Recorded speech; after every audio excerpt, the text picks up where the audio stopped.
ఇంత వైలెన్స్ తో కూడిన వైద్యం అవసరమా? మిమ్మల్ని కొట్టడానికి వచ్చింది ఎవరు? ఇంతకుముందు నేను కొట్టినాడు. ఓ, ఏం చేస్తుంటారు మీరు? మరీ అంత గట్టి గడితే ఏం చెప్తాం? నువ్వేమనుకుంటున్నావు నా గురించి?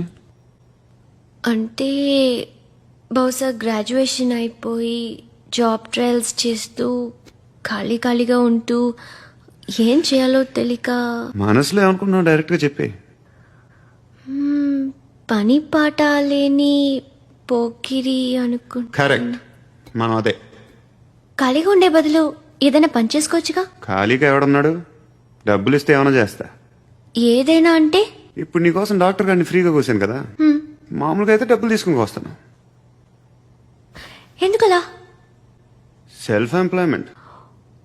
Self employment. ఈడు మంచోడా చెడ్డోడా అని ఆలోచిస్తున్నావు కదా, ఖచ్చితంగా మంచోడని అయితే కాదు.